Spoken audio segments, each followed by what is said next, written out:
రాహుల్ సభ తర్వాత కాంగ్రెస్ శ్రేణుల్లో ఉత్సాహం పెరిగింది. రాహుల్ సభ విజయవంతం తర్వాత తెలంగాణ రాష్ట్రంలో కాంగ్రెస్ నూతనోత్సాహంతో పనిచేస్తుంది. అయితే సభ మొత్తం తానై నడిపిన జగ్గారెడ్డి గారు ప్రస్తుతం మన స్టూడియోలో ఉన్నారు. జగ్గారెడ్డి గారు, వెల్కమ్ టు 9090. చెప్పండి, రాహుల్ సభ విజయవంతం తర్వాత మీకు ఒక కొత్త ఉత్సాహం వచ్చినట్లు కనిపిస్తూ ఉంది కాంగ్రెస్ శ్రేణులకి, నిజమేనా? వాస్తవం. ఎందుకంటే మరి దాదాపు ఒక 3 సంవత్సరాల తర్వాత ప్రభుత్వం మీద ప్రజల్లో వ్యతిరేకత మొదలైంది.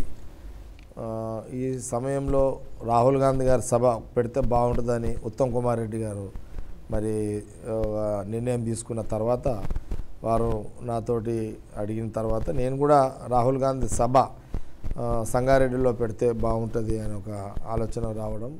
ప్రధానంగా ఏంటంటే సంగారెడ్డికి ఆ ఫ్యామిలీకి అంటే ఇందిరాగాంధీ గారితో ఉన్న సంబంధం కూడా ఉంది కాబట్టి 79లో అదే స్టేడియం గ్రౌండ్లో వారు సభ పెట్టి 80లో ఎలక్షన్కి పోవడము, ఆమె అదే జిల్లా నుంచి ఎంపీ కావడము, ప్రధానమంత్రి కావడం, ఇది ఒక హిస్టరీ ఉంది కాబట్టి సెంటిమెంటల్ కూడా ఆ గ్రౌండ్ ఆ రోజు కలిసి వచ్చింది. ఆ రోజు నా సభ కూడా అందుకని రాహుల్ గాంధీ గారి సభ సంగారెడ్డిలో పెట్టాలని ఒక నిర్ణయంకి, అదే గ్రౌండ్లో ఇందిరాగాంధీ గారు ప్రసంగించిన గ్రౌండ్లో పెట్టాలని ఉత్తమ్ కుమార్ రెడ్డి గారు, మేము జిల్లా నాయకులు అందరం కలిసి ఒక నిర్ణయం తీసుకొని సభకి సంబంధించి ఏర్పాట్లు కానీ సంబంధించిన భారీగానే ఏర్పాట్లు చేసినాం. మొత్తం మీద ఉత్తమ్ కుమార్ రెడ్డి గారు ఆ నమ్మకం మీద నాకు ఇచ్చిన బాధ్యతని సక్సెస్ఫుల్గా ముందుకు నడిపించడం జరిగింది. అండ్ మేము అనుకున్నాం కూడా 2 లక్షలతోటి ఈ సభ జరపాలనుకున్నాం. మేము అనుకున్నట్టుగా 2 లక్షల పైనే ప్రజలు రావడము, ముఖ్యంగా కార్యకర్తలు ఒక జోష్ రావడము, ప్రభుత్వం మీద వ్యతిరేకత ఉన్న పరిస్థితులలో ప్రజల మధ్యలో ఒక ప్రత్యామ్నాయంగా ఒక ప్రతిపక్ష పార్టీ కాంగ్రెస్ బలంగా ఉంది, గట్టిగా ఉంది అని ఒక మెసేజ్ ఈ రాహుల్ గాంధీ గారి సభ చాలా కాంగ్రెస్ పార్టీకి చాలా ఉపయోగపడ్డది. కానీ ఈరోజు అంటే ముఖ్యమంత్రి గారి సొంత ప్రాంతం అది సంగారెడ్డి అని అనేది ముఖ్యమంత్రి గారి సొంత ప్రాంతం. కాంగ్రెస్ బలంగా ఉండే అనేక జిల్లాలు ఉన్నాయి. అయినా అక్కడ ముఖ్యమంత్రి గారి సొంత ప్రాంతంలో పెట్టాలని అనుకోవడం సాహసం కదా? వాస్తవానికి కూడా సెంటిమెంట్గా ఇందిరాగాంధీ గారు పెట్టిన గ్రౌండ్ అనే జిల్లానే కాకుండా ముఖ్యమంత్రి జిల్లా కూడా అదే కాబట్టి అక్కడ కూడా టీఆర్ఎస్కి ఇప్పుడున్న 9 సీట్లున్నా కాంగ్రెస్కు మళ్ళీ భవిష్యత్తు ఉన్నది, కాంగ్రెస్కి బలం ఉన్నది అని నిరూపించుకోవడానికి అదే జిల్లా నుంచి ఎంపిక కావడం కూడా ఒక కారణం కావచ్చు. అంటే ఒక టీఆర్ఎస్ ఆ జిల్లాలో బలం ఉంది అనేది కాదు, కాంగ్రెస్ కూడా బలంగా ఉంది, కాంగ్రెస్ పార్టీ కార్యకర్తల నాయకుల బలం ఉంది అని చూపించుకోవడానికి కూడా ఆ యొక్క సభ కూడా ఒక సందర్భం కూడా అనుకోవచ్చు. 2014 ఎన్నికల నాటి నుంచి ఇప్పటికీ కాంగ్రెస్ పరిస్థితి ఏంటంటే ఆ రోజునంత బలంగా ఉందంటారా, లేకపోతే ఇంకా నానాటికి క్షీణిస్తుంది? కాంగ్రెస్ పార్టీ ఎప్పుడు కూడా బలంగానే ఉంటుంది. సమయం వచ్చినప్పుడు బలాన్ని చూపిస్తుంది, మిగతా సమయంలో చూపించదు. ఎందుకంటే 2014లో సమయం కాదా కాంగ్రెస్ పార్టీ బలాన్ని? 2019లో అన్నిటికంటే ఏంటంటే అక్కడ ఏమైందంటే 2014లో కేవలం ఒక కాంగ్రెస్ ఇచ్చిన దాని మీదనే ప్రజలు ఓటేస్తారు అనే ఎజెండా మీద కాంగ్రెస్ పార్టీ పోయింది. ఒక మంచి లీడర్ని ప్రొజెక్ట్ చేయలేకపోయారు. లేదు, అన్నిటికంటే మెయిన్ ఏంటంటే సోనియా గాంధీ గారు తెలంగాణ ఇచ్చారు, రాహుల్ గాంధీ గారు తెలంగాణ ఇచ్చారు, దీని మీదనే ఓట్లు వేస్తారు ఈ ప్రజలు అనే ఒక దాని మీద సింగిల్ ఎజెండా మీద కాంగ్రెస్ పార్టీ పోయింది. కేసీఆర్ తెలంగాణ తెచ్చిన దాని మీద దానికంటే తను అనేక హామీలు ప్రజలకు దాదాపు ఒక 20-30 హామీలు ప్రజలకు సంబంధించిన హామీలు కురిపించిన హామీలు ఇవ్వడంతో ప్రజలు హామీలకు లోనై, ఆశకు లోనై ప్రజలు ఎక్కువ మొత్తంలో అతనికి ఓటు బ్యాంకు ఇవ్వడం వల్ల టీఆర్ఎస్ ప్రభుత్వం వచ్చింది. కేవలం ముఖ్యమంత్రి కేసీఆర్ ఇచ్చిన హామీల వల్లనే ప్రభుత్వం వచ్చింది. అసలు తెలంగాణ మీదనే అంటే అసలు సోనియా గాంధీ ఇచ్చిన తెలంగాణకి సోనియా గాంధీకి ఓటేయాలి. కాబట్టి అక్కడ ఏం జరిగిందంటే మొదటి నుంచి ఎంప్లాయీస్ వాళ్ళందరూ కూడా టీఆర్ఎస్కి అనుకూలంగా వాళ్ళు మొదటి నుంచి కూడా పాత్ర పోషిస్తున్నారు. ఎంప్లాయీస్ అంతా కూడా ఈ రకమైన దాంట్లో టీఆర్ఎస్ పార్టీ ప్రభుత్వం ఏర్పాటు చేసుకునే అవకాశం వచ్చింది. ఈరోజు అంటే ముఖ్యంగా అసలు మీకు సంబంధించి టీఆర్ఎస్ నాయకులు చెప్తా ఉన్నారు, రాష్ట్రంలో టీఆర్ఎస్ని కానీ కేసీఆర్ గారిని పర్సనల్గా కానీ వ్యక్తిగతంగా ఎక్కువగా విమర్శిస్తుంది మీరే.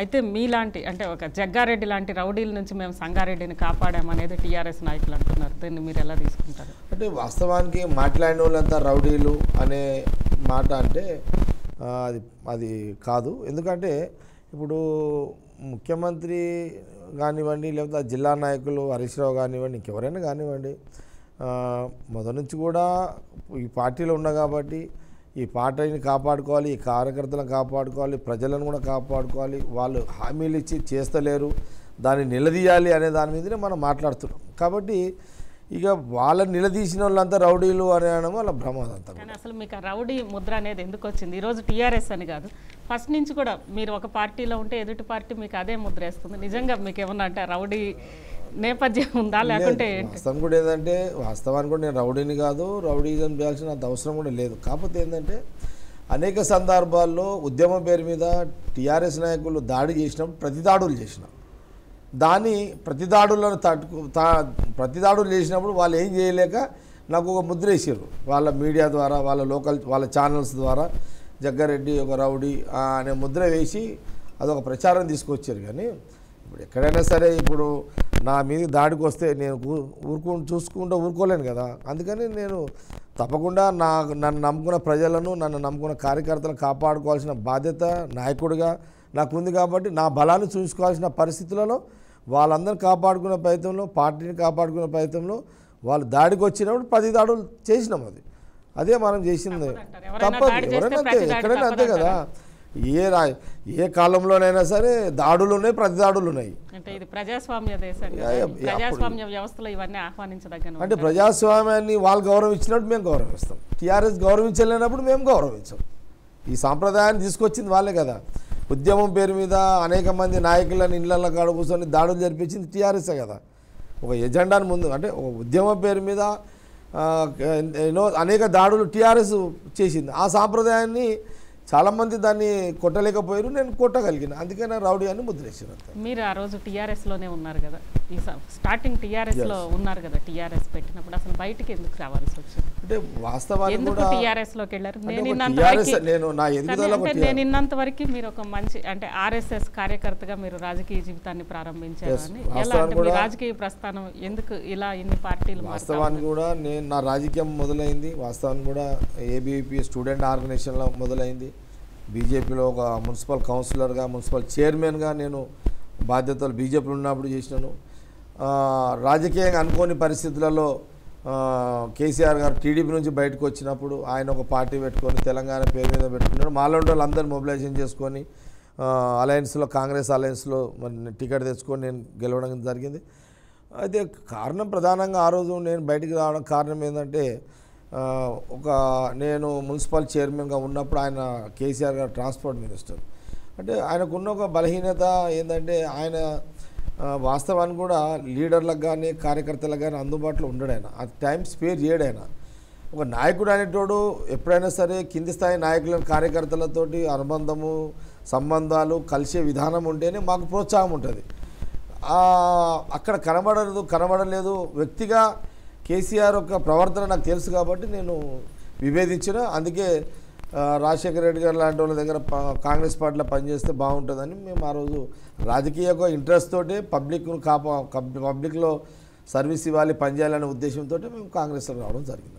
జగ్గారెడ్డి గారు చెప్పండి, ఈరోజు అంటే కేసీఆర్ గారి ప్రవర్తన నచ్చక అన్నాడే మీరు పార్టీ నుంచి బయటకు వచ్చానని అంటున్నారు ట్రాన్స్పోర్ట్ మినిస్టర్గా ఉన్నప్పుడే. కానీ అప్పటి నుంచి ఇప్పటికి కూడా కేసీఆర్ గారి మీద ఉన్న పేరే ఆయన ప్రజలకు అందుబాటులో ఉంటారు అని మీరే ఎందుకు అలా? లేదమ్మా, వాస్తవానికి కూడా కేసీఆర్ నేను ఆయన ట్రాన్స్పోర్ట్ మినిస్టర్గా చూశాను కదా. నేను అప్పుడు మున్సిపల్ చైర్మన్ సంగారెడ్డి. వాస్తవానికి కూడా పబ్లిక్ చాలా తక్కువ కనబడతారు. ఆయన కేవలం బహిరంగ సభలలో మట్టుకే కేసీఆర్ కనబడతాడు ప్రజలకు. కానీ నేరుగా డైరెక్ట్గా ప్రజలకు దగ్గరుండి వాళ్ళ సమస్యలని పరిష్కరించే చరిత్ర కేసీఆర్కి మొదటి నుంచి లేదు, ఇప్పుడు కూడా లేదు. కేవలం సభలలో మాట్లాడడం, మీడియా ద్వారా జనాలకు హైప్ క్రియేట్ చేయడము, నమ్మించడం. మొదటిసారి మాట ఎవరైనా నమ్ముతారు, ఆ రకంగా మాట్లాడతాడు. కాబట్టి వాక్చాతుర్యం ఉన్న నాయకుడిగా పేరు తెచ్చుకున్న కేసీఆర్ మొదటిసారి ఎవరైనా నమ్ముతారు ఏదైనా కానీ. ఆ పరిస్థితులలో రాజకీయంగా ఫస్ట్ టైం సక్సెస్ అయ్యండి అట్లా ఆ రకంగా. అంటే రైట్, మీరు అసలు టీఆర్ఎస్ నుంచి బీజేపీకి వచ్చారు, బీజేపీ నుంచి మళ్ళీ కాంగ్రెస్లోకి వెళ్ళారు, మళ్ళీ అలా అంటే ఎందుకు అలా మారాల్సి వచ్చింది? మొన్న నేను కాంగ్రెస్ నుంచి బీజేపీ వెళ్ళడం అనేది కొద్దిగా మిస్టేక్. అది వాస్తవాన్ని కూడా రాజకీయంగా నా నిర్ణయము. నాకు కొందరు వెల్విషర్స్ అట్లా పోవాలని ప్రెషర్ చేయడము, వాళ్ళ మాట లేని పోవడం, కానీ వాళ్ళు కూడా తర్వాత రియలైజ్ అయ్యారు నేను పోవడము తప్పే, పోయేటప్పుడు పొరపాటు చేస్తున్నానని తెలిసి కూడా పొరపాటు చేసిన. ఇక ఇమ్మీడియట్లీ నేను మళ్ళీ బ్యాక్ రావడం జరిగింది. కానీ కేంద్రంలో అధికారంలో ఉన్న పార్టీ కదా, బయటకు వచ్చానా అని అనుకుంటా. కావచ్చు, అధికారంలో ఉన్నది, కానీ ఎందుకో నాకు ఉండలేకపోయినా, బీజేపీలో ఉండలేకపోయినా. నేను మొదలు అసలు నేను రాజకీయంగా పుట్టిందే బీజేపీ అయినా సరే, నేను ఈ 10 సంవత్సరాలు కాంగ్రెస్లో పనిచేసిన, ఇక్కడున్న వాస్తవాన్ని కాంగ్రెస్ ఉన్న స్వతంత్రము, కాంగ్రెస్ ఉన్నంత ఫ్రీడము ఇంకో రాజకీయ పార్టీలో దొరకదు. కాబట్టి అలాంటి అనుకోని పరిస్థితుల్లో ఆ మిస్టేక్ జరిగింది. నా యొక్క బీజేపీ పోవడం అనేది ఒక మిస్టేక్ జరిగింది. అంటే సంగారెడ్డిలో అసలు మీరు ఒక ప్రైవేట్ సైన్యాన్ని నడుపుతారు అని చెప్పి పేరుంది, ఎంతవరకు నిజం? అంటే వాస్తవానికి కూడా మొదటి నుంచి కూడా ఏంటంటే నా ఈ ఒక 30 సంవత్సరాల నుంచి కూడా ఆ రోజు నుంచి కూడా వ్యక్తిగతంగా నా మీద నా కోసం పనిచేసే క్యాడర్ ఉంది. నేను ఏ రాజకీయ పార్టీలో పోయినా ఆ క్యాడర్ అట్లనే నన్ను ఫాలో అవుతూ వస్తుంది. అదొక బలం నాకు, అదొక సైన్యము, అదొక బలం నాకు. ఇండివిజువల్గానే ఎక్కువ నాకు కార్యకర్తల బలం ఉంది. కారణం ఏంటంటే వాళ్ళకి ఏదున్నా కూడా అన్ని రకాలుగా మంచి చెడు అండగా నిలబడతా కాబట్టి అదొక నమ్మకము. నా ఎంబడి ఎక్కువ పనిచేసిన సంవత్సరాలు ఎక్కువ కాబట్టి అందరూ అదే రకంగా వాళ్ళందరూ నా ఎంబడి పనిచేయడం జరుగుతుంది. కానీ అంటే ఇట్లా కార్యకర్తలు ఒక ప్రైవేట్ సైన్యమా లేదా కార్యకర్తల, మీరు అన్నట్లుగా మొదటి నుంచి మీ కార్యకర్తలు ప్రైవేట్ సైన్యం ఉంటుంది. మీరు అందరూ కలిసి ఒక పార్టీలోకి వెళ్ళినప్పుడు ఆ ఇమడడం అనేది సాధ్యం అవుతుందా? వ్యక్తిగతంగా మిమ్మల్ని అభిమానించే వాళ్ళందరూ కూడా పార్టీని అభిమానించి ఆ స్ట్రక్చర్లో ఇమడడం సాధ్యం? వాస్తవానికి కూడా ఏంటంటే ఏ వ్యక్తిగతంగా క్యాడర్ అవుతారో వాళ్ళు ఇక నా నిర్ణయాన్ని ప్రకారం నడుస్తారు తప్పితే వాళ్ళు నేను ఏ పార్టీలో పోయినా ఏ నాయకునితో ఎట్లున్నా అనేది వాళ్ళకు ఆలోచన చేయరు. కేవలము నా శ్రేయస్సు కోరుతారు, నేను మంచిగా ఉండాలని కోరుతారు, నాకు బలాన్ని ఇస్తారు. వాస్తవం చెప్పాలంటే నాకు పర్సనల్ బలమే ఎక్కువ ఉంటుంది నా కాన్షియన్స్లో. నాకు టీఆర్ఎస్కి చూస్తే ఈరోజు ఫస్ట్ టీఆర్ఎస్ పార్టీ పెట్టినప్పుడు వెళ్ళిన వాళ్ళల్లో మీరు తొలితరం నాయకులు.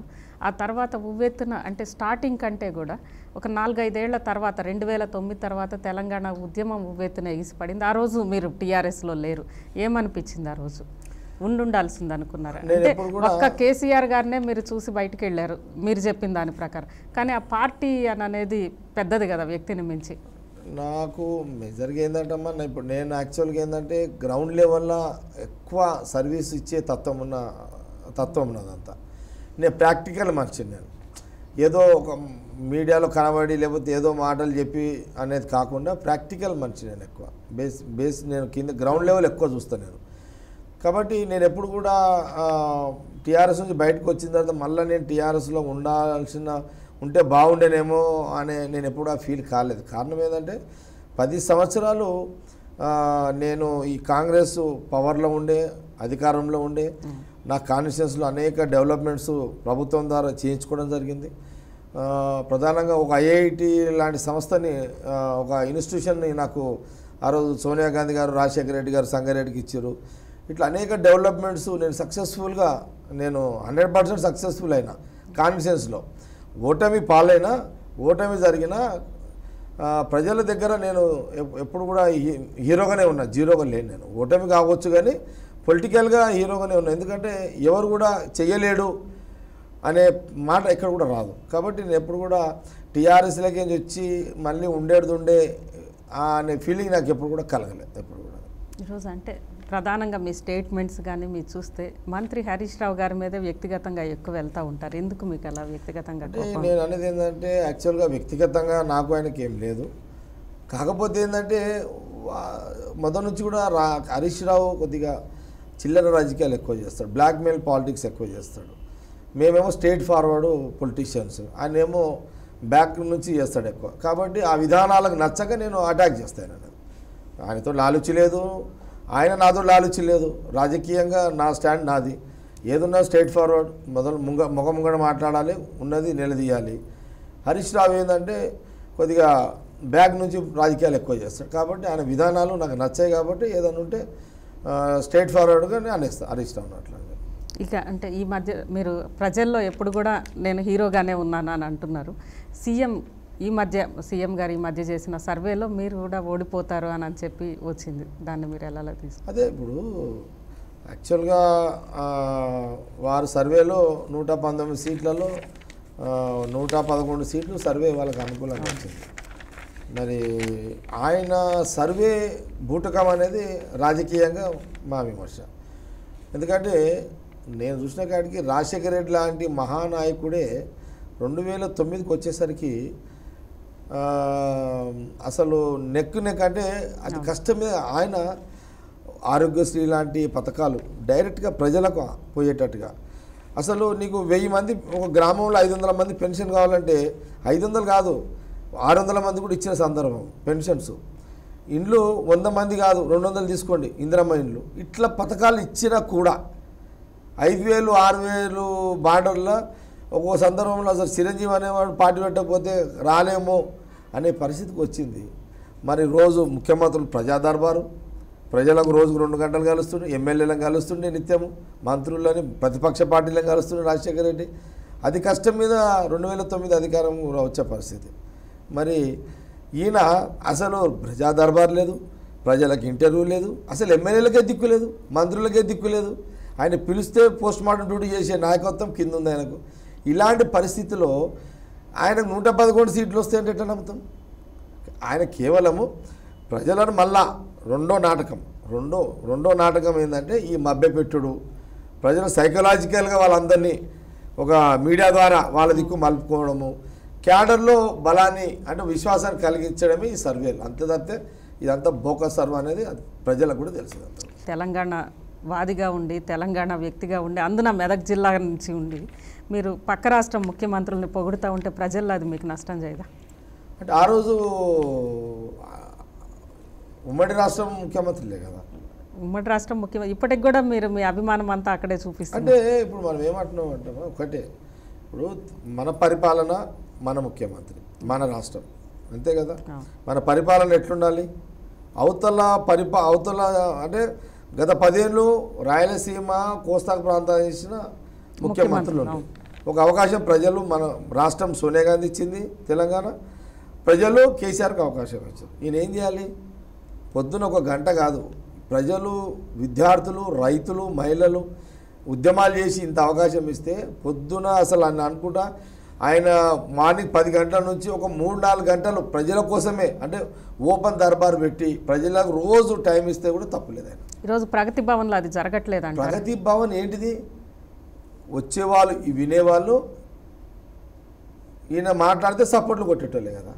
ఆడ ఎక్కడ అసలు నీకు ఒక మనిషితో మాట్లాడిండు ముఖ్యమంత్రి కేసీఆర్ అని ఏ ఛానల్ అయినా చూపించమని చెప్పండి. ఒక సమస్య, ఒక రైతు సమస్య, ఒక యువకుని సమస్య, ఒక మహిళా సమస్య, ఒక ఆరోగ్యం సమస్య, ఎవరిదైనా సరే పలానా మనుషులది రోజుకు ఒక 1000 మందితో మాట్లాడుతుండు, 2000 మందితో మాట్లాడుతుండు కేసీఆర్ అంటే అది హిస్టరీ. అది ప్రజలు మరి ఆ పరిపాలన ఎక్కడుంది? ఇప్పుడు ఆ పరిపాలన లేదు. కేవలము ఆ భవన్లో 1000 మందిని కూర్చొని పెట్టుకొని నువ్వు స్పీచ్ ఇస్తావు, గంట సేపు మీడియాలో వస్తుంది, నువ్వు ఒక్కరి పర్సనల్ సమస్య పరిష్కరించినట్టు కాదు కదా. కాబట్టి అందుకనే నేనే కాదు, ఇప్పుడు టీఆర్ఎస్లో పోయిన గుత్తా సురేంద్రుడు ఒకరోజు అన్నాడు. ఇప్పుడు టీఆర్ఎస్లో మొన్న పోయిండు, కాంగ్రెస్ ఎంపీ ఉంటే అలా పోయిండు, ఆయన అన్నాడు ఒకరోజు. మరి వీళ్ళందరూ ఎంపీలందరూ ఒకరోజు తెలంగాణ రావాలని కొట్లాడిన పార్లమెంట్ కొట్టిన వాళ్ళు ఏమన్నారు? మన ముఖ్యమంత్రికి ఈ కేసీఆర్ కంటే ఆంధ్ర ముఖ్యమంత్రులే బెస్ట్, ఎప్పుడు పోతే అప్పుడు దొరికివారు అన్నారు వీళ్ళే. నేను ఒక్కనే అన్నది కాదు, ఇది టీఆర్ఎస్ నాయకులే అంటున్నారు. టీఆర్ఎస్ నాయకులే అంటున్నారు. వాళ్ళకే ఇబ్బంది ఉన్నది. ఇప్పుడు మా ముఖ్యమంత్రులు అప్పుడు మా ఆంధ్రులే కావచ్చు ముఖ్యమంత్రులు, కానీ ఎప్పుడు పోతే అప్పుడు కిరణ్ కుమార్ రెడ్డి నువ్వు ఉదయం 10:30కి స్టార్ట్ చేస్తే 1 గంటల కూడా ఇంటర్వ్యూ ఇచ్చిన చరిత్ర ఉంది ఆ ముఖ్యమంత్రికి. ఈ ముఖ్యమంత్రి రాత్రి కాదు కదా పగలిచ్చే దిక్కులేదు ఇక్కడ. ఇప్పుడు తెలంగాణలో కదా వాళ్ళంతా తెలంగాణ ప్రజల కోసం తెలంగాణ ముఖ్యమంత్రి అందుబాటులో లేకపోతే మరి ఏమనబోతాం? అందుకే న్యాచురల్ ఎప్పుడైనా అంటే అంతే కదా, వాళ్ళని మరిపించేటట్టుగా నీ పరిపాలన ఉంటే వాళ్ళ ప్రస్తావన రాదు. అసలు నువ్వు వాళ్ళ ఇప్పుడు కూడా మేము ఆంధ్ర ముఖ్యమంత్రులు ఎందుకు మెచ్చుకుంటున్నాం? నీ పరిపాలన సరిగ్గా లేదు కాబట్టి వాళ్ళని మెచ్చుకుంటున్నాం. మరి దానికి సిగ్గుపడాల్సింది మేము కాదు, కేసీఆర్ అండ్ టీఆర్ఎస్ పార్టీ. ఇక కాంగ్రెస్ నాయకులు ఖద్దరు చొక్కాలు నలగకుండానే అంటే ఒక జగ్గారెడ్డి లాంటి నాయకులు మాస్ లీడర్స్ ఒక ఇద్దరు ముగ్గురిని పక్కన పెడితే ఖద్దరు చొక్కాలు నలగకుండానే అధికారంలోకి రావాలి అని అనుకుంటున్నారు. అది సాధ్యమే అంటారా?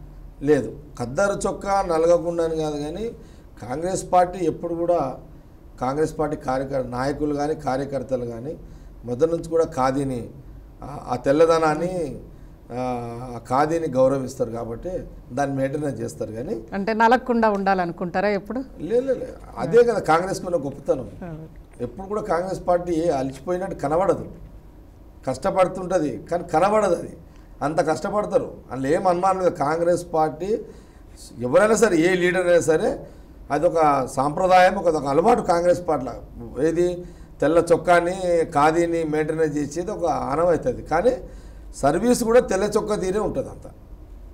దాంట్లో కాంగ్రెస్ పార్టీని ఎక్కడ కూడా సర్వీసులో అనుమానించాల్సిన పరిస్థితి కార్యకర్తల్లో కానీ నాయకుల్లో కానీ ఉంటుంది అంత కూడా. కానీ ఈరోజు 10 సంవత్సరాల పాటు అధికారంలో ఉన్నారు కాంగ్రెస్ పార్టీ. తర్వాత ఇప్పటికి 3 ఏళ్లే అధికారం కోల్పోయి, కానీ ఇప్పటికి కూడా అధికారం కోల్పోయాము అన్న భావం నుంచి బయటకు వచ్చినట్లుగా కనిపించట్లేదు. ఎప్పుడు కూడా కాంగ్రెస్ పార్టీ అధికారం దాహం ఉండదు. ఎందుకంటే చరిత్ర ఎక్కువ అధికారాన్ని ఉండి ప్రజలకు సేవ చేసింది కాంగ్రెస్ పార్టీ. కాబట్టి అధికార దాహం కాంగ్రెస్ పార్టీకి ఉండదు. అధికారంలో ఉన్న అదే స్టైల్ ఉంటుంది, అధికారం లేకపోయినా అదే స్టైల్ ఉంటుంది కాంగ్రెస్ పార్టీ. అంటే కానీ ఇప్పటికి కూడా ప్రజల్లోకి వచ్చి ప్రజల్లో మమేకమై ప్రజా సమస్యల మీద పోరాటం చేయాలి అని అనేది ఈ 3 ఏళ్లలో ఒక గట్టిగా బయటకు వచ్చి ఒక ప్రతిపక్షంగా మేమున్నామని నిలబడ్డ పరిస్థితి కనిపించట్లేదు. అంటే ప్రధానంగా ఏంటంటే ప్రజలకు అవకాశం ఇచ్చారు, 3 సంవత్సరాలు అవకాశం ప్రజలు ఇచ్చారు కాబట్టి మేము కూడా చూడాల్సిన అవసరం ఉంది. ప్రతిపక్ష పార్టీ కాంగ్రెస్ పార్టీగా ప్రజల్లో ఒక చర్చ స్టార్ట్ అయింది, విమర్శలు స్టార్ట్ అయినాయి ప్రభుత్వానికి వ్యతిరేకంగా. ఇప్పుడు అందుకే కాంగ్రెస్ పార్టీ బయటకు వచ్చింది. ఈరోజు మొత్తం రాష్ట్రాన్ని కూడా, తెలంగాణ రాష్ట్రాన్ని కూడా కుదిపేస్తున్న విషయం మియాపూర్ భూముల కుంభకోణం. దీనికి సంబంధించి కాంగ్రెస్ నాయకుల నుంచి పెద్దగా రావాల్సిన రియాక్షన్ రావట్లేదు. అధిష్టానమే కాంగ్రెస్ నాయకుల్ని మాట్లాడొద్దని చెప్పింది అంటున్నారు. ఎంతవరకు వాస్తవం? లేదు, అట్లా వాస్తవం లేదు. కాంగ్రెస్ పార్టీ ఒక స్టాండు ఖచ్చితంగా ఉంటుంది మియాపూర్ భూములకు సంబంధించి. కాకపోతే సమయం వచ్చినప్పుడు 100% నిలదీస్తారు. అంటే ఒక పక్క కుంభకోణం బయటకు వచ్చి అన్ని చోట్ల కూడా అందరూ దాని మీద మాట్లాడుతూ ఉంటే ఇంకా సమయం ఎప్పుడు రావాలంటారు? అంటే వాస్తవానికి కూడా ఏంటంటే అసలు మియాపూర్ భూములు ఎందుకు అసలు ఏం జరుగుతుంది అనేది కూడా ఒక మన పత్రికల ద్వారానే చూసడం జరుగుతుంది. సరే, ఇప్పుడు అది ప్రభుత్వం మీద కూడా, అంటే ప్రభుత్వం డిప్యూటీ సీఎం పేషి నుంచే ఇవన్నీ జరిగినాయి అనేది ఒక అపవాదం కూడా వచ్చింది. వాస్తవానికి కూడా అది మీడియా నుంచే వచ్చింది. డిప్యూటీ సీఎం మహమద్ అలీ ఒక ఛాంబర్ నుంచే అందులో కొందరు ఇదంతా చేసిర్రు అనేది ఒక వాదం కూడా బయట వచ్చింది. అది ఎనీహౌ మొత్తం మీద మీరు అనే ప్రశ్నకు 100% కాంగ్రెస్ పార్టీ తీవ్రంగా స్పందించాల్సిన బాధ్యత ఉంది.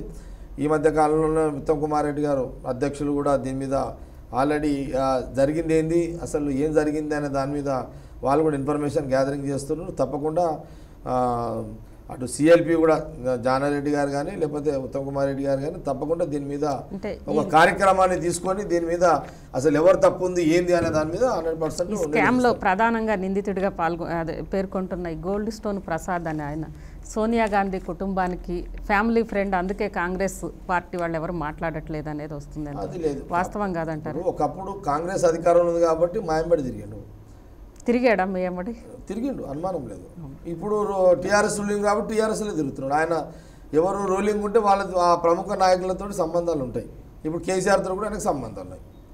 అట్లాంటి ఇప్పుడు కేసీఆర్ ప్రోత్సహించినట్టు అంటే ఆయన ఒక బిజినెస్ మ్యాన్ కాబట్టి అందరి నాయకుల దగ్గర పోతాడు, దాంట్లో ఏం అనుమానం లేదు. ఆ రోజు కానీ ఈ రోజు కానీ అంతకుముందు టీడీపీ గవర్నమెంట్లు ఉండే, ఆ గవర్నమెంట్లో కూడా ఆ పెద్ద నాయకులతోటి ఆయనకు సంబంధాలు ఉండే.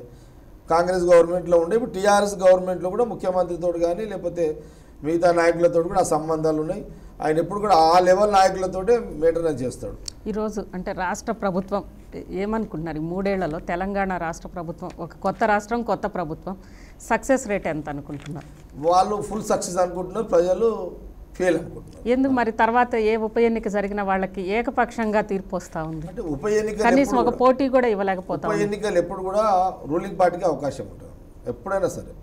ఏ గవర్నమెంట్ ఉన్నాయి, లోకల్ బాడీస్ ఎప్పుడైనా అంతే. జిహెచ్ఎంసీ కూడా చూడండి మీరు, తెలుగుదేశం అధికారం ఉన్నప్పుడు తెలుగుదేశం కాంగ్రెస్ 10 ఏళ్ల అధికారంలో ఉన్నప్పుడు ప్రతిపక్షానికే వచ్చినాయి కదా. ఆ రోజు ఇక్కడ టీఆర్ఎస్ కానీ అక్కడ టీఆర్ఎస్ రావడానికి కారణము కేవలం వాదం ఒకటే. వాదము దెబ్బతింటది, అని కేసీఆర్ గొప్పతనం కాదాడ, వాదం గొప్పతనం ఆడ, తెలంగాణ వాదం గొప్పతనం ఆడ.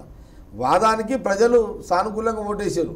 నువ్వు ఆడ కేసీఆర్ని పెట్టినా, ఇంకా గుర్రాన్ని పెట్టినా, ఇంకెవరిని పెట్టినా ఆడ ప్రజలు డిసైడ్ ఆడ ఆల్రెడీ. ఎందుకంటే ఇప్పుడు నా ప్రాంతం, నా ఉనికి పోవద్దు అనేది ఓటు బ్యాంక్. అది దాని మీదనే కదా కేసీఆర్ ఆటాడిండు. నిజంగా తెలంగాణ ఆయనేమి మొదలు నుంచి తెలంగాణవాది కాదు, మొదలు తెలంగాణ ఉద్యమం చేసినోడు కాదు. ఆయన కూడా ఒకప్పుడు టీడీపీలో ఉన్నప్పుడు చిన్న రాష్ట్రాల్లో ఉపయోగం లేదు అని ట్రాన్స్పోర్ట్ మినిస్టర్ ఉన్నప్పుడు అసెంబ్లీలో మాట్లాడినాడు. ఆయన కూడా ఎప్పుడైనా బయటకు వచ్చిండు. ఆయనకు ఎప్పుడైతే డిప్యూటీ సీఎం ఇచ్చి మంత్రి లేదో అప్పుడే బయటకు వచ్చిండు కదా. ఆయన రాజకీయ పార్టీ పెట్టినప్పుడు స్వార్థంతో పెట్టాడు, మేము కూడా స్వార్థంతో పోయినాం అంతే. ఎవ్వరు కూడా తెలంగాణ పేరు మీద తెలంగాణ ప్రజలకు ఏదో ఓర్గ కొడతాము, ఏదో చేస్తామని కాదు. మీతో సహా అందరూ స్వార్థం కోసం, అందరూ స్వార్థం. కేసీఆర్ స్వార్థంతో పెట్టాడు, నేను కూడా స్వార్థంతో పోయినా రాజకీయంగా. ఎవ్వరు కూడా ఆ రోజు పార్టీలు పెట్టినప్పుడు ఎవరు కూడా ఇది ప్రజలకు ఏదో మేలు జరుగుతుందని పెట్టిన కార్యక్రమం కాదు. అది రాను రాను రాను ప్రజల్లో బాగా మెసేజ్ పోయింది. నా తెలంగాణ పోయింది. అది క్రియేట్ జరిగింది, పోయింది. కాబట్టి ప్రజలు ఫిక్స్ అయ్యారు, కాబట్టి నాయకులు ఫిక్స్ అయ్యారు ఇక్కడ. కాబట్టి అది ఆ రకమైన దాంట్లో ఈ యొక్క నడిచింది మొత్తం కూడా అంతా కూడా. కానీ ఈరోజు అంటే ఇక మీకు రాజకీయ జీవితం ఇచ్చింది కేసీఆర్ అని అనుకోవచ్చా? అట్లెందుకు అనుకోవద్దు? నేను బీజేపీ ఇచ్చిందని అనుకోవచ్చు కదా. నేను బీజేపీ నా బేస్ అదే కదా. నేను ఏమి లేకుండా ఎమ్మెల్యే అయింది కాదు కదా. నేను ఒక బీజేపీలో ఒక కౌన్సిలర్ చేసిన, మున్సిపల్ చైర్మన్గా చేసిన, అక్కడనే కదా నా రాజకీయం స్టార్ట్ అయింది. 2004లో మరి టీఆర్ఎస్ నుంచి ఎమ్మెల్యే గెలిచిన. ఆ రోజు అలయన్స్ కాంగ్రెసే కదా. అసలు ఆ రోజు కాంగ్రెస్ పుణ్యమేని టీఆర్ఎస్ వెలుగులో రాలేదని ఎందుకు అనుకోవద్దు? అలయన్స్ లేకపోతే ఇన్ని సీట్లు వచ్చేటి, అది ఎందుకు అనుకోవద్దు? ఎక్కడో ఒక దగ్గర ఇస్తేనే కదా. అట్లాంటి ఇప్పుడు కేసీఆర్ టీడీపీ అంటే కాంగ్రెస్, కేసీఆర్ మొదలు ఆయన జీవితం స్టార్ట్ అయింది కాంగ్రెస్లో. ఎన్టీ రామారావు ఆ రోజు పార్టీ పెట్టిండు కాబట్టి ఆయన పుణ్యాన్ని ఎమ్మెల్యే అయ్యాడు. అదే ఎన్టీ రామారావుకి వెన్నుపోటు ఓడిచిన దాంట్లో ఈయన కీలక పాత్ర పోషించాడు. ఆయనకు చరిత్ర ఉంది కదా. ఆయన కూడా మోసకారు కదా. కేసీఆర్ కూడా మోసాలు చేస్తే ఈడ స్టాండ్ అయ్యాడు. తెలంగాణ ఉద్యమం మీద స్టాండ్ అయ్యాడు. మీ రాజకీయ జీవితం బీజేపీతో స్టార్ట్ అయిందన్నారు. అంటే మీ కుటుంబ నేపథ్యమే బీజేపీ రాజకీయాలు ఉన్నాయి? లేదమ్మా, మేమంతా బీజేపీ. మా ఫాదర్, మా మదర్ వాళ్ళంతా కాంగ్రెస్. అది ఎలా సాధ్యమైంది? సాధ్యం అంటే అప్పుడు మాకున్న ఎమోషన్కి, మా మైండ్కి బీజేపీ అంటే మేము అప్పుడు విద్యార్థి పరిషత్లో ఏబీపీలో పనిచేసిన. యాక్చువల్ స్టూడెంట్స్ డైరెక్ట్ బీజేపీ కాదు, ఏబీపీలో పనిచేసిన. ఏబీపీ బీజేపీ అనుబంధ సంస్థ కాబట్టి, విద్యార్థి విభాగం కాబట్టి అట్లా బీజేపీలో పోయినాము. అట్లా నేను బీజేపీలో కంటిన్యూ అయినా. అసలు ఆర్ఎస్ఎస్ వైపు ఎందుకు అనిపించింది? అంటే మీ ఇవన్నీ కూడా అనుబంధ సంస్థలు. ఇప్పుడు బీజేపీ విద్యార్థి ఏబీవీపీ కానీ, ఆర్ఎస్ఎస్ కానీ, విశ్వ హిందూ పరిషత్ కానీ, ఇవన్నీ అనుబంధ సంస్థలు బీజేపీకి. ఎప్పుడైతే విద్యార్థి పరిషత్తులో మేము స్టూడెంట్స్గా పనిచేసినామో ఆర్ఎస్ఎస్ అనుబంధంగా శాఖ కాబట్టి ఆ రకమైన సంబంధాలు కంటిన్యూ ఉంటాయి అనమాట. అది ఇప్పటికి కూడా ఆర్ఎస్ఎస్తో సంబంధాలు లేవు. ఆర్ఎస్ఎస్తో సంబంధాలు లేవు. ఇప్పుడు అప్పుడే బీజేపీ నుంచి బయటికి రాగానే ఆ సంబంధాలు తెగిపోయినాయి. అప్పటికి ఇక ఉస్మానియా యూనివర్సిటీకి సంబంధించి మీరు టీఆర్ఎస్ నాయకులకు ఒక సవాల్ విసిరారు.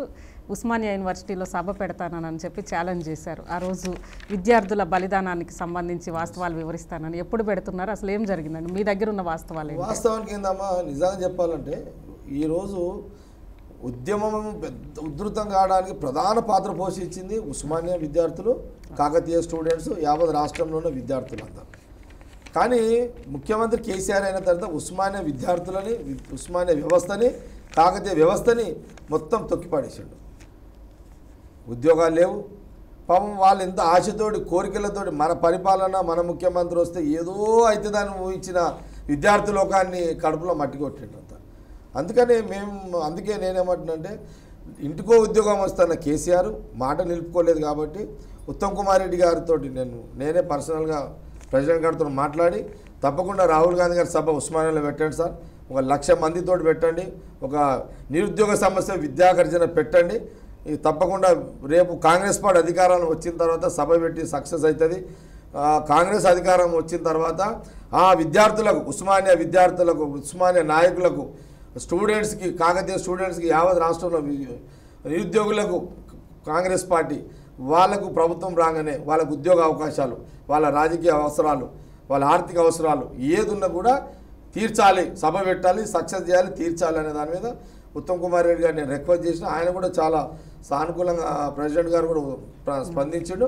ఆయన కూడా త్వరలో నేను ఢిల్లీతో మాట్లాడి నేను ఆలోచన చేస్తానే మాట కూడా ఒక మాట కూడా. విద్యార్థుల బలిదానానికి సంబంధించి వాస్తవాలు అక్కడ చెప్తానన్నారు, ఏంటి మీ దగ్గర ఉన్న వాస్తవాలు? అంటే వాస్తవానికి ఉద్యమం జరిగే టైం లోపల ఈ కొందరు నాయకులు, టీఆర్ఎస్లో ఉన్న కొందరు నాయకులు ఇప్పుడైతే మాట్లాడుతున్నారో టీవీల ముందు, వీళ్ళందరూ కూడా వాళ్ళ రాజకీయ భవిష్యత్తును పెంచుకోవడానికి కొందరు విద్యార్థులని, అమాయక విద్యార్థులని తెలంగాణ పేరు మీద చంపిరు అనేది ఆ రోజులలో చర్చ వచ్చింది.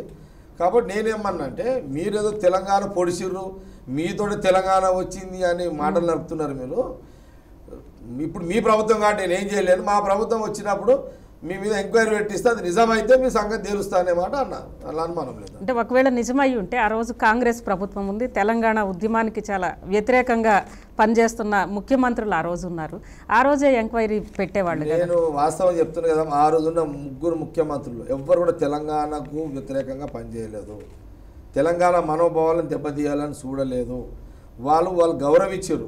అందుకే సమైక్యం అంటే ఆ ప్రాంత ముఖ్యమంత్రులు ఉన్న ఎక్కడ కూడా లాఠీ చార్జీలు, ఫైరింగ్లు, ఒక్కరిని దెబ్బ పడ్డది, ఒక్కరిని లోపలేసిరు, ఉస్మానియా విద్యార్థులకు ఎక్కడ ఇబ్బంది రాకుండా, స్టూడెంట్స్కి నష్టం కలగకుండా ఇన్ని రకమైన చేసారు. దానికి తోడైంది కాంగ్రెస్ పార్టీలో ఉన్న ఎంపీలు కానీ, మంత్రులు కానీ, ఎమ్మెల్యేలు కూడా ఆ ముఖ్యమంత్రులతోటి వాళ్ళని సమన్వయం చేసి మా ప్రాంతానికి ఎలాంటి నష్టం కలగొద్దు, ఇది మా డిమాండ్, మా కోరిక అనే దాని మీద కాంగ్రెస్ పార్టీ ఎమ్మెల్యేలు, ఎంపీలు, మంత్రులు కూడా ఆ ముఖ్యమంత్రులను కన్విన్స్ చేసి ఎలాంటి నష్టం కలగకుండా జరిగింది. కాబట్టి ఉద్యమం అంతా ముందుకు పోయింది.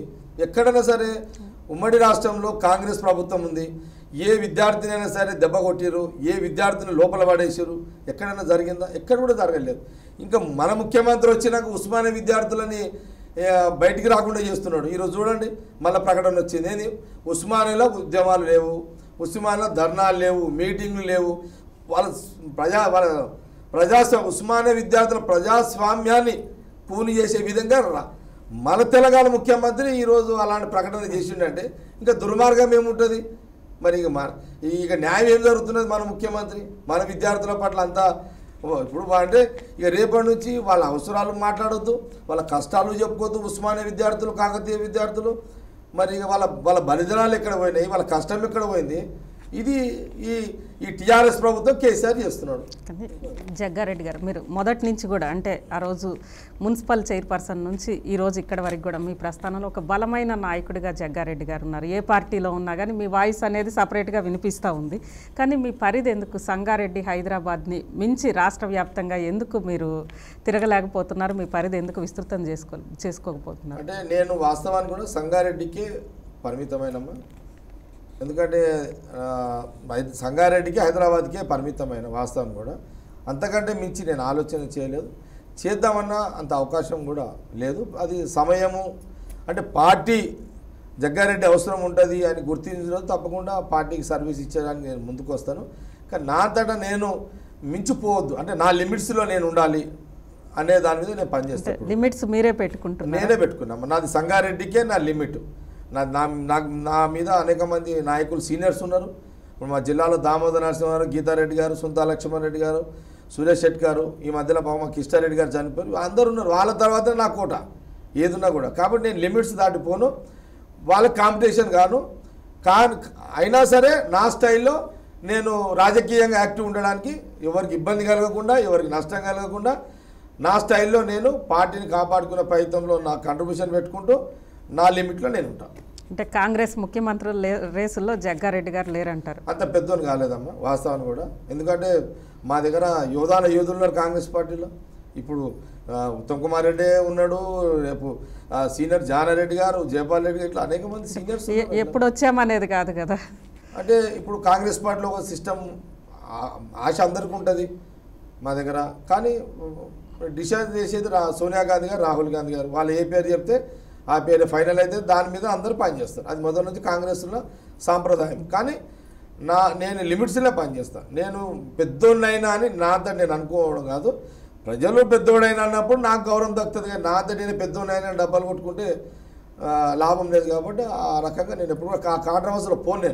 నేను అందుకే లిమిట్లుండే పనిచేస్తాను. నేను ఇంత పెద్ద సభ జరిగినాక కూడా పేరు రావచ్చు మంచిగా చేసి ఉండు అనేది, నేను ఆడికి హ్యాపీగా ఫీల్ అవుతా. సరే రాహుల్ గాంధీ గారు నన్ను గుర్తుపడితే చాలు, అంతే. రాహుల్ గాంధీ గారు నాకు ఏదో ఇచ్చి చెయ్యాలనే ఆలోచన అయితే నేను ఇప్పుడు మీరు మిమ్మల్ని గుర్తుపడుతున్నారా ఇప్పుడు అని గుర్తుపడితే చాలు అని అనుకుంటున్నా. ఇప్పుడు నాలాంటి వాళ్ళు ఎంతమంది నాయకులు ఉంటారు, ఇక సభలు పెట్టిన కాడల్లా నన్ను గుర్తుపెట్టుకోవాలంటే కుదరదు. ఆల్ ఇండియా లీడర్ అయినా అందరినీ పేరు పెట్టి గుర్తుపెట్టుకోవాలంటే కాదు, నేను 100 సార్లు కలిస్తే రికగ్నైజ్ ఆటోమేటిక్ వస్తుంది. కానీ సభలో మీరు చాలా పవర్ఫుల్గా మాట్లాడారు కదా రాహుల్ గాంధీ గారు. యా, అది సభలో నేను మాట్లాడినా, నా గలం ఇప్పించిన అప్పుడు పూర్తిగా రాహుల్ గాంధీ గారే కాదు, కాంగ్రెస్ పార్టీలో ముఖ్య నాయకులందరూ కూడా నన్ను గుర్తించరు. జగ్గారెడ్డి బాగా చేసిండు అనేది గుర్తించరు, నాకు హ్యాపీగా ఫీల్ అయినాను. ఏది ఏమన్నప్పుడు కూడా నేను లిమిట్లో ఉండే పనిచేస్తాను. కాంట్రవర్సీలో నేను గ్రూప్ రాజకీయాలలో మొదటి నుంచి కూడా ఎలోన్గా పనిచేస్తా, అంటే వ్యక్తిగా నాది నేనే పనిచేస్తా, పార్టీకి ఉపయోగపడతా, అదే నా స్టైల్. కానీ జగ్గారెడ్డి గారు మీరు కాంట్రవర్సీలకు వెళ్ళను అని అంటారు, కానీ మీ వ్యవహార శైలి ఎప్పుడు కూడా వార్తల్లో ఉంటుంది. మీ భాష కానీ వేష భాషలు కానీ, అంటే మీ ఈ గడ్డం కానీ అన్నీ కలిపి కూడా, అదేవిధంగా అక్కడ కూడా స్థానికంగా మీరు చేసే రాజకీయాలు కానీ అన్ని కాంట్రవర్షియల్గానే ఉంటాయి. ఏంటంటే మీ వేషానికి సంబంధించి చెప్పండి.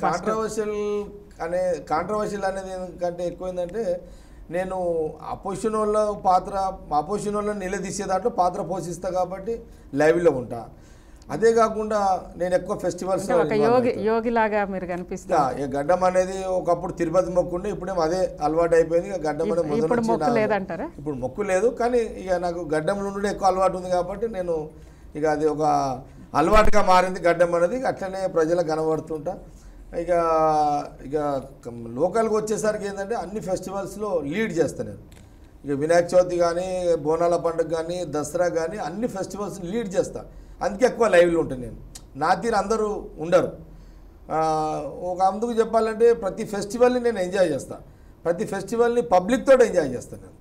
నాకు ఆ ఇంట్రెస్ట్ మొదటి నుంచి కూడా ఎక్కువ అలవాటు. ప్రజల మనిషిగా ఉంటాను. 100%. జాతరలు వచ్చినా ఏది వచ్చినా, ఇప్పుడు మన జాతరలు వచ్చినాయంటే, బోనాల పండుగ వచ్చిందంటే బెస్తవాళ్ళతో నేను వాళ్ళతో బాగా రిలేషన్ ఉంటా. ఇట్లా అన్ని కులాలతోటి, వైశ్యులు కానీ, బెస్తవాళ్ళు కానీ, ముదిరాజులు కానీ, ఇట్లా ఎస్సీస్ కానీ, ఇట్లా అన్ని కొన్ని కులాలు కలిసి అయితే కొన్ని మాసు ఫెస్టివల్స్ చేస్తారో అవి ఇట్లా అన్నింటిలో నేను డైరెక్ట్ ఇన్వాల్వ్మెంట్ ఉంటా. అందుకే నాకు ఎక్కువ లైవ్లో ఉంటా. అదే ప్రధాన కారణం. ఈరోజు విజయశాంతి గారిని చూస్తే ఆమెని రాజకీయాల్లో తీసుకొచ్చి మీతో పాటే ప్రయాణం అయ్యారు. ఇటు టీఆర్ఎస్ కానీ, అదేవిధంగా కాంగ్రెస్లోకి వెళ్ళడం కానీ, ఈవెన్ బీజేపీ కానీ అన్నీ కూడా మీతో పాటే ఆవిడ ప్రయాణం కూడా సాగింది. ఈరోజు ఆమె శశికళ వైపు వెళ్తా ఉన్నారు, శశికళతో మాట్లాడారని అన్నారు. ఎక్కడ మధ్యలో గ్యాప్ వచ్చింది మీకు? విజయశాంతి గారికి రావడం నా పాత్ర లేదు. ఆమె ఆల్రెడీ రాజకీయాలకు వచ్చింది. కాబట్టి ఇక్కడికి వచ్చిన తర్వాత ఆమె భర్త శ్రీనివాస్ ప్రసాద్ తోటి మాకున్న సంబంధాలతోటి ఆ రిలేషన్ మెయింటైన్ చేసినాం. ఆమెను తీసుకెళ్ళి మీరు గెలిపించారని అంటారు. ఆమె గెలుపులో మీద ఎక్కువ లేదు. ఆమె టీఆర్ఎస్ పోటీ చేసింది, నేను కాంగ్రెస్ పోటీ చేసినాను. ఎక్కడ కూడా ఆమె గెలుపులో మా పాత్ర లేదు, చేసే అవకాశము లేదు. ఆమె ఓటేయమని చెప్పే అవకాశం లేదు, ఓటు వేసే అవకాశం కూడా లేదు. ఎందుకంటే ఆమె టీఆర్ఎస్ కాబట్టి వ్యక్తిగత ఆమె భర్తతో ఉన్న పరిచయాలు వేరు, రాజకీయంగా ఆమె పాత్ర వేరు, మా పాత్ర వేరు. అంటే ఈరోజు ఆమె అటు శశికళ వైపు వెళ్తా ఉంది కదా, దానికి సంబంధించి మీతో ఏమైనా మీడియాలో చూసినాము. శశికళ వైపు పోతుంది అని ఒక వార్త ఈరోజు వచ్చింది. కానీ మేమైతే కాంగ్రెస్ పార్టీలో ఉండాలని కోరుకుంటున్నాము. ఒక సెలబ్రిటీ, మంచి నాయకురాలు ఉండాలని కోరుకుంటున్నాము. మరి ఆమె ఎక్కడ కూడా డైరెక్ట్గా ఇంకా పోతాను అనే ప్రకటన రాలేదు కాబట్టి వీలైనంత వరకు వాళ్ళ భర్తను కూడా మేము ఖచ్చితంగా మీరు కాంగ్రెస్లో ఉండాలని శ్రీనివాస్ ప్రసాద్ను కూడా మేము కోరడం కూడా జరిగింది. ఎనీహౌ ఉంటే కాంగ్రెస్ పార్టీకి మంచిది. వ్యక్తిగతంగా ఆమె అభిప్రాయం, ఆమె ఇష్టం. ఇక సంగారెడ్డి సభ సక్సెస్ అయింది, కాంగ్రెస్కి ఒక కొత్త ఊపు వచ్చింది. ఇక జగ్గారెడ్డి గారు ఏం చేయబోతా ఉన్నారు చెప్పండి. నా ఆలోచన కానీ, లేకపోతే ప్రెసిడెంట్ గారి ఆలోచన, ఉత్తమ్ కుమార్ రెడ్డి గారి ఆలోచన కానీ, కాంగ్రెస్ పార్టీలో ఉన్న అందరు నాయకుల ఆలోచన ఏంటంటే, ఈ సభ సక్సెస్ అయింది, ఈ సభను ఇదే ఊపును కంటిన్యూ చేయాలి. ఇటు ఒక నియోజకవర్గమనే కాదు, ఎంటైర్ అన్ని నియోజకవర్గాలలో ఇక పార్టీ కార్యకర్తల జోషిని ఇట్లనే కంటిన్యూ చేయాలి. అవసరం అనుకుంటే ఇంకొక 2 సభలు పెట్టి చేయాలన్న ఆలోచన కార్యకర్తల్లో వచ్చింది, నాయకులలో వచ్చింది. ప్రధానంగా మా ప్రెసిడెంట్ ఉత్తమ్ కుమార్ రెడ్డి గారు ఆలోచనలో ఉన్నారు.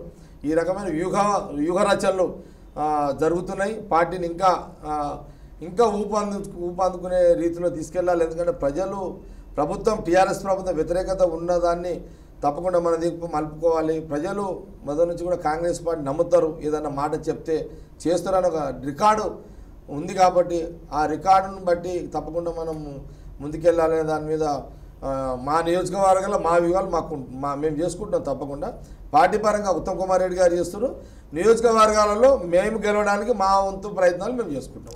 చివరిగా మీ గమ్యం ఎలా ఉండబోతుంది, ఇక రాజకీయ గమ్యం అనేది? ఏది ఏమున్నా 2019లో ఖచ్చితంగా కాంగ్రెస్ పార్టీ అధికారంలోకి వస్తుంది. మా జిల్లాలో నాకంటూ ప్రత్యేకంగా ఆశలు కోరికలు ఏం లేవు. మా జిల్లాలో దామోదర్ గారు, గీతారెడ్డి గారు, సుంతా లక్ష్మణరెడ్డి గారి తర్వాత నేను ఉంటే 4వ వరుసలో 5వ వరుసలో ఉంటా. పెద్ద ఆశలు పెట్టుకోను, కానీ అధికారంలోకి ఉంటే అధికారంకి వస్తే చాలు అనే ఒక కోరిక.